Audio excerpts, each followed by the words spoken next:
Hello friends, welcome you all. आज मैं आपके लिए जो वीडियो लेकर आ रहा हूँ, देखिए बात करेंगे रैली के संकेत की।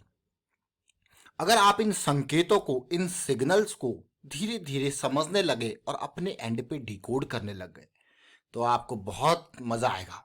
कैसे, वो समझेंगे। हम तो आपके लिए रेगुलर बेसिस पे वीडियोस लेके आते रहते हैं, स्टॉक्स का भी एग्जांपल आपको देते हैं, लेकिन आपको बार बार एक ही चीज कहते हैं कि लर्निंग को प्रायोरिटी रखो। इन वीडियोस को टिप्स या रिकमेंडेशन की तरह ना लो, क्योंकि जब आप टिप्स या रिकमेंडेशन की तरह लेने लग जाते हो तो फिर आप डिसीजन मेकिंग वाली प्रोसेस से दूर हट जाते हो। आप वहां पे कब प्रॉफिट बुक करना है, अगर सिचुएशन इन बिटवीन, क्योंकि सिचुएशन डायनेमिक है, it can change in between as well, तो वहां पे निकलना है या नहीं निकलना है, वो चीजें आपके लिए टफ हो जाती है। क्यों? क्योंकि आप डिसीजन मेकिंग के ऊपर नहीं हो, आप टिप्स या रिकमेंडेशन के ऊपर काम कर रहे हो। बार बार आपने देखा होगा वीडियोस के माध्यम से हम आपको स्मार्ट मनी के फ्लो के बारे में बताते हैं। लॉन्ग टर्म इन्वेस्टमेंट की जब बात आती है तो बड़े टाइम फ्रेम के ऊपर फोकस करके आपके साथ शेयर किया जाता है। तो चलिए समझते हैं इन सारी चीजों को फिर से, और एक स्टॉक के एग्जांपल के साथ पुराने वीडियोस का भी एक रेफरेंस जरूर आपको दूंगा, ताकि उससे भी आप बहुत कुछ सीख पाओ। और आगे बढ़ने से पहले मैं आपको बता दूंगा, आपने अब तक चैनल को सब्सक्राइब नहीं किया तो जल्दी से सब्सक्राइब कर ले, बेल आइकन को प्रेस कर ले, जिससे आपको नोटिफिकेशन आती रहेगी। और प्राइस एक्शन सीखने के लिए आप ज्वाइन कर सकते हो मेंबरशिप ज्वाइन बटन पे क्लिक करके। अब ध्यान से देखना, ये किर्लोस्कर इलेक्ट्रिक कंपनी लिमिटेड। अब मैं आपको इसका चार्ट दिखाऊंगा तो आप हैरान हो जाओगे। आप कहोगे ये क्या हुआ है। हमेशा हम आपको कहते हैं कि बड़े टाइम फ्रेम देखिए, ये मंथली का टाइम फ्रेम है, ये वीकली का है और ये डेली का है। आप अगर देखो तो ये स्टॉक अभी कुछ ही दिनों में जबरदस्त रैली इसने दिखाई, लेकिन अगर आप तसल्ली से देखो तो ये इंपल्स के बाद जैसी ये करेक्शन आई और ये रिजॉल्व हुई तो इसने बड़ी रैली दिखाई। बड़ी रैली दिखाने के ऊपर हम आपको बार बार कहते हैं कि इसको छोटे टाइम फ्रेम पे देखो। अगर मंथली के टाइम फ्रेम पे आप करेक्शन को देख रहे हो तो डेली का टाइम फ्रेम आपको बहुत अच्छे से बताता है कि भाई मैं कहां पे हूं।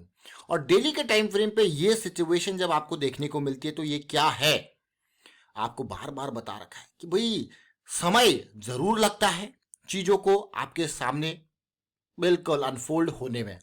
तो वो जब समय लगता है, उस समय की ही यहाँ पे जो पेशेंस है ना, पेशेंस इज द की क्यों कहा जाता है। आप देखोगे 1 2 3 4 5 6 7 डेज का ये कंसोलिडेशन, आप अच्छे खासे लोग यहीं पे बिल्कुल छोड़ जाएंगे, यार ये हो क्या रहा है। लेकिन जो लोग यहाँ पे इस चीज को समझने लग गए होंगे, जो हमारे साथ जुड़े हैं, वो इस चीज को जरूर समझने लग गए होंगे। खासकर एमएसीडी, खासकर आरएसआई प्राइस को तो आप देख ही लीजिए, 200 एसएमए से ऊपर हम हैं।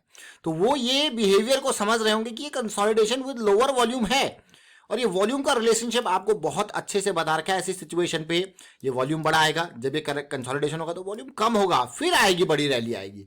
तो ये जो रिस्क की ये जो अपॉर्चुनिटी है, मान लो ये 28 पे आप बाय कर रहे हो with stop loss of this 26, और डीप लेके चलते हैं 26। आपको पता है कि अगर आप 1000 शेयर भी खरीद रहे हो तो 2000 का लॉस आपका फिक्स है पहले से ही। लॉस फिक्स है का क्या मतलब है? लॉस फिक्स है, हम लॉस के लिए खरीद रहे हैं, हम तो प्रॉफिट के लिए खरीद रहे हैं। बट आप जरा सोचिए, आपने 2000 का लॉस पहले डिफाइन कर दिया कि इन केस चीजें फेल हो जाती है तो आपका लॉस पहले डिफाइंड है। आपको हो गया वाह क्या बढ़िया चीज है, मतलब 2000 का लॉस आपने पहले ही समझ लिया कि अगर चीजें फेल हुई तो लॉस 2000 का है। बस दिस इज द पॉइंट। मैं आपको कभी प्रॉफिट के ऊपर नहीं कहूंगा, आपको हमेशा यही कहूंगा कि लॉस को डिफाइन करना is more important than profit. Profit तो बाद में होगा, जब आपकी डायरेक्शन में चीजें जाएंगी तभी तो प्रॉफिटेबिलिटी के ऊपर जाएगा, फिर प्रॉफिट सिक्योर करना that is a different thing. लेकिन उससे पहले, एंट्री से पहले जो चीज कंफर्म होनी चाहिए वो लॉस होनी चाहिए, और बहुत कम लोग इस बारे में बात करते हैं। लेकिन हम आपको बिल्कुल ट्रू फैक्ट्स आपके सामने रखते हैं कि लॉस को सिक्योर करना, देखिए लॉस को यहां पे बुक करना, that is more important than profit.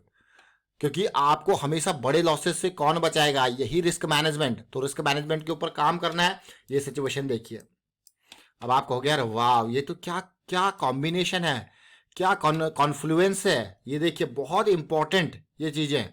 ये किर्लोस्कर इलेक्ट्रिक है। अब मैं आपको जरा दिखाता हूं, देखिए कुछ दिन 2 4 दिन पहले वाले वीडियो देखिए, हमने आपके लिए एक वीडियो क्रिएट किया था जुलाई 6 को। कितने दिन का है? और इस मंथ के स्टार्टिंग में जब हमने इंसेक्टिसाइड का आपको एग्जांपल दिया था, उस टाइम पे यही चीजें बताई थी। इसी एक वीडियो में 4 स्टॉक, एक नहीं बल्कि 4 स्टॉक का एग्जांपल दिया था। बड़े टाइम फ्रेम की करेक्शन को रिजॉल्व होने दीजिए। फिर यहाँ पे दूसरा एग्जाम्पल आपको दिया गया था एबीबी का। फिर एक और एग्जाम्पल आपको दिया गया था फेडरल बैंक का। फेडरल बैंक रैली से पहले का ये वीडियो था। रैली से पहले किस तरीके से इसमें सिचुएशन बनी थी। तो ये जुलाई 21 का वीडियो आप देख सकते हो, किसका, जुलाई 21 का वीडियो, कितने दिन, आज से 6-7 दिन पहले का वीडियो है, फेडरल बैंक का। और उसके बाद आपको एक और एग्जाम्पल दिया गया था महिंद्रा एंड महिंद्रा फाइनेंस का। उन सब में एक ही कहानी आपको बताई गई थी ओवरऑल, और वो कहानी यही थी। वो कहानी जो थी मैं फिर से रिपीट करूंगा, अगर इस संकेत को आप समझने लग गए तो मैं आपको यही कहूंगा, फिर आपको स्टॉक्स आराम से, बस आपको टाइम फ्रेम बदलने हैं, बाकी स्टॉक्स आपको मिलते रहेंगे। आपका गोल, अब देखिए, जो इन चीज़ों को, इन वीडियोस को टिप्स या रिकमेंडेशन की तरह ले रहा होगा, तो वो क्या करेगा, वो इन्हीं टाइम फ्रेम्स के ऊपर काम कर रहा होगा, समझ रहे हो, वो मंथली, डेली, वीकली देख रहा होगा। लेकिन जो इनको लर्निंग की तरह ले रहा होगा, वो अगर उसको इंट्राडे में करना है तो क्या करेगा, वो 15 मिनट, 5 मिनट, 1 मिनट, 3 मिनट, जो भी कॉम्बिनेशन उसका बनता है उसमें देख रहा होगा इन चीज़ों को। वो देख रहा होगा आवरली की करेक्शन रिजॉल्व हो रही है, समझ रहे हो, आवरली का जो इंपल्स बना, आवरली का करेक्शन बना, तो कब ये 5 मिनट के टाइम फ्रेम पे उसको वापस ऐसी सिचुएशन देखने को मिल रही है, ये वाली, समझ रहे हो।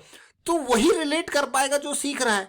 लेकिन जो टिप्स या रिकमेंडेशन की तरह ले रहा है, तो उसके लिए बस ये एक ब्लाइंड कॉल टाइप का है, खरीद लो, बेच दो, समझ रहे हो। तो ये सिचुएशन में जितने भी हमारे व्यूअर हैं, मैं उनको फिर से एक तहे दिल से एक रिक्वेस्ट करूंगा, एक गुजारिश करूंगा कि उस मोड में ना जाएं जहां पे आपको इस तरीके से चीज़ें एग्जीक्यूट करनी पड़ रही हैं कि खरीद लो और बेच दो वाले सिस्टम से। थोड़ा सा आपको डिसीजन मेकिंग के ऊपर आए, लर्निंग के ऊपर फोकस करें। देखिए, इस चैनल के माध्यम से जो चीज़ें हम आपको शेयर कर रहे हैं, बहुत ही इंपॉर्टेंट, एक रिटेल निवेशक पर्सपेक्टिव से जो लर्निंग यहाँ पे आपको शेयर की जा रही है, बहुत ही इंपॉर्टेंट मैं कहूँगा, क्योंकि हम खुद सीखते हैं, और सीखते हैं जब चीज़ों को देख रहे हैं डेफिनेटली, तो ये इस चीज़ के लिए आपको एक अंदर से आवाज़ आनी चाहिए कि हाँ, जो भी चीज़ें यहाँ पे खरीद रहे हो, बेच रहे हो, तो एटलीस्ट इसका सबसे बड़ा फायदा पता है क्या होता है। मान लो यहाँ पे आपने बाय करा और ये आपका प्लान फेल हो गया, ठीक है।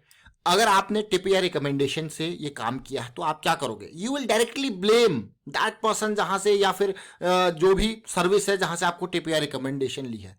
बट अगर आप अपने हिसाब से, लर्निंग के हिसाब से, you are focusing on the learning और अपने decision making, take personal responsibility, अगर आपने खुद की रिस्पॉन्सिबिलिटी ली है, then what will happen, you will retrospect the thing what went wrong.